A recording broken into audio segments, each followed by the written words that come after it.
Manhã Diversa já está de volta. Ter um filho é o sonho de muitas pessoas, mas tem algumas situações. A geração de um bebê não é possível e a adoção é o caminho escolhido. De acordo com dados do Sistema Nacional de Adoção e Acolhimento, são mais de 35 mil esperando a oportunidade de adotar uma criança. Mas quais são os direitos dos pais biológicos, dos pais adotivos e das próprias crianças em todo esse processo? É sobre isso que vamos conversar agora aqui no Manhã Diversa com a advogada especialista em direito da família, Flávia Machado. Bom dia, Flávia, seja muito bem-vinda ao Manhã Diversa. Bom dia a todos, bom dia meninas. Para a gente conversar o nosso papo, né, vamos falar um pouquinho sobre a situação do que a gente tem visto no cenário geral, né? Então, de acordo com dados do Conselho Nacional de Justiça, no ano passado houve uma redução de 26,4% na concessão de sentenças de adoção no país, se comparado a 2019. Enquanto isso, o Brasil tem atualmente 4.977 crianças e adolescentes disponíveis para adoção. Qual que é o impacto da pandemia, né, justamente desse período, né, que a gente viu a redução coincide com o período da pandemia, qual que é o impacto da pandemia nesses números e nas adoções? Sim, esse período pandêmico trouxe um impacto, infelizmente, muito negativo para as adoções. Primeiramente porque fomos pegos de surpresa. Depois porque o isolamento social não permitiu que o trâmite natural das adoções seguissem. Porque normalmente as crianças ficam em abrigo, depois elas passam a uma visitação dos pretendentes, logo depois passam a visitação à casa dos pretendentes. E com este período que nos pegou muito de surpresa, as crianças ficaram desprotegidas, porque o foco passou a ser a levar as que estavam no abrigo para suas famílias de origem e também voltar a atenção para os maus tratos das crianças que já estavam com as suas famílias e com problemas advindos do isolamento. Essa redução, então, né, no número de adoções, é claro que teve como consequência, como causa a pandemia, mas tem também alguns outros fatores envolvidos nessa queda de pessoas que estão buscando adoção e que conseguem, enfim? Sim, esse período pandêmico, o que ele trouxe? Ele trouxe situações inusitadas. Além do fator econômico, que foi muito grave, ele trouxe morte dos pretendentes, morte de familiares, a preocupação com os idosos, até mesmo a proteção com as crianças, divórcio dos pretendentes e também os profissionais de saúde que estavam na fila com pretensão de adoção, tiveram jornadas que foram acrescidas, muito trabalho, o que distanciou e dificultou os processos de adoção.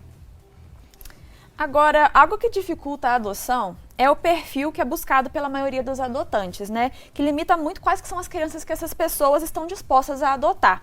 Então a gente queria saber qual que costuma ser esse perfil e quais que são as consequências disso para as crianças que aguardam a adoção. Exatamente. Há uma diferença muito grande, porque enquanto a gente esbarra com mais de 30 mil famílias pretendentes à adoção, nós temos 5 mil, em torno de 5 mil crianças disponíveis para adoção. Mas por que essa disparidade? A disparidade existe porque os pretendentes buscam, normalmente, o perfil da maioria. Crianças brancas, crianças saudáveis, crianças que não tenham irmãos. Então, esse perfil diminui o percentual de crianças que muitas vezes têm irmãos, ou têm alguma doença, ou são negras, então não atendem, ou também têm até a idade superior a 3 anos, que não são procuradas. É muito triste porque fica essa situação com adolescentes disponíveis ou crianças com mais de 10 anos, adolescentes. Então, a gente cria um quadro muito triste e que a gente busca incessantemente minorar para que as crianças não sejam esquecidas. E hoje tem como traçar um perfil, talvez, de como seria essa criança que está para adoção? No Brasil, o que é mais comum, assim? Crianças mais velhas? Quais são aí as características mais comuns dessas crianças que estão em busca aí, né, de um lar? Para se ter uma ideia, as crianças brancas e de menor idade, até 2 anos, que são muito procuradas, gira em torno de um percentual só de 16%. E há crianças negras, crianças vítimas de maus tratos, muitas vezes com marcas no corpo ou então com doenças e que não são alvos daquela adoção. São esquecidas, ficam em abrigos. E o que a gente percebe é que muitas vezes, quando há acolhimento dessas crianças, a alegria é muito grande para as famílias. As famílias pretendentes recebem muito quando se doam.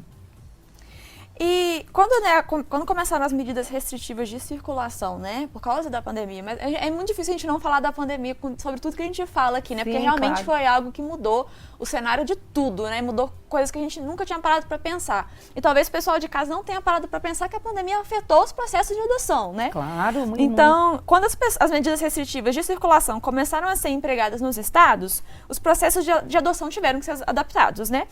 E assim como quase tudo, né, muita coisa passou a ser online. Então, como que foram feitas essas avaliações psicossociais das famílias durante esse período em que tudo teve que ser virtual? Exato. O que a gente observa no Brasil, que é um país com uma extensão territorial enorme, é que as comarcas e estados são muito diferentes.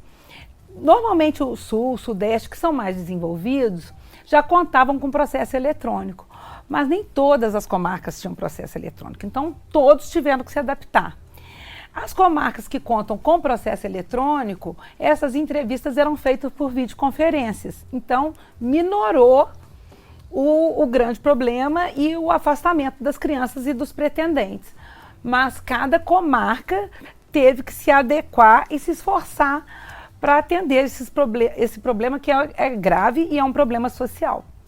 Eu acho que além da pandemia é importante a gente também tem um outro fator que talvez tenha diminuído, que é o alto preço de tudo, né? Então, assim, a gente sabe que para criar uma pessoa isso demanda, né? Muito tempo, muito dinheiro, então acho que isso também seja um outro ponto de atenção, né? Óbvio, a questão socioeconômica abala todas as estruturas, né? Inclusive a emocional, porque se você não tem condições mínimas de sobrevivência, como é que você vai dividir se você não tem nem para si? Então, realmente é um problema social advindo dessa questão econômica que afeta a todos. E a gente recebeu uma pergunta do pessoal de casa. Marcela Campos, de Juiz de Fora, falou o seguinte: recentemente tivemos o caso da família Pôncio, onde eles perderam o processo de adoção do filhinho Josué. Inclusive, hoje ele está a caminho da família biológica. Com base nisso, o que pode dar errado em um processo de adoção? Olha, existem inúmeras variantes. Realmente, o estudo psicossocial, o que se busca é ter muita atenção a isso. Às vezes o que é divulgado na mídia não corresponde à realidade dos fatos, né? Porque se dá muita conotação para a emoção e não se volta para os fatos, onde nos processos de adoção são analisados todo um estudo psicossocial. Então, na verdade, na adoção é difícil se você tem capacidade, se você passou pelas avaliações e se a criança tem disposição, a probabilidade de dar errado é mínima. Agora, em outros casos, qual que é o fundamento princípio? O menor. Onde o menor está mais bem acomodado depois de um estudo psicossocial? É na família de origem ou é nos pretendentes? Certamente, para que se tire de uma família de pretendentes e volte à família de origem, é porque, para chegar a esse ponto, foi feito todo um estudo antes para voltar principalmente para o interesse do menor.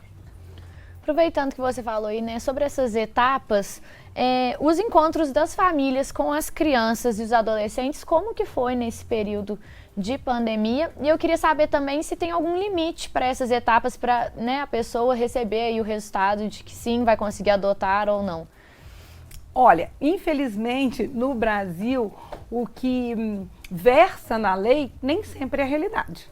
né? Porque era para o processo de adoção ser no máximo de 1 ano. Só que o volume de processos, o trâmite processual de cada comarca não permite isso. Então, na pandemia, é o que eu volto a dizer, nas comarcas onde tem o processo eletrônico e que as famílias também têm acesso com internet, que a gente não são todas as famílias que têm, eles permitiram a videoconferência. Então, as crianças, a dificuldade foi mantê-las sentadinhas. Para os pretendentes, não, mas para a criança tiveram que ter ferramentas para que elas ficassem sentadinhas. E, normalmente, se voltar, como está previsto, né, a uma normalidade pós-pandêmico, primeiro é feita uma visita nos abrigos, posteriormente visitas nas famílias acolhedoras, passam os finais de semana para depois iniciar a adoção. Então é todo um processo para que a criança seja avaliada pelos pais e também se sinta confortável perante eles. Olha, tem muita coisa pra gente perguntar, né? E a gente ainda tem várias perguntas, inclusive eu já tenho algumas dúvidas que eu quero sanar no próximo bloco. Mas é claro, a gente já tem, né? O nosso bate-papo tá só começando. Então a gente vai para um rápido intervalo e rapidinho a gente volta. Então se você aí de casa quer fazer alguma pergunta, é só enviar para o nosso WhatsApp, que o número tá aparecendo aí na sua tela. E a gente vai para um rápido intervalo, daqui a pouco a gente volta, que eu tenho dúvida para sanar.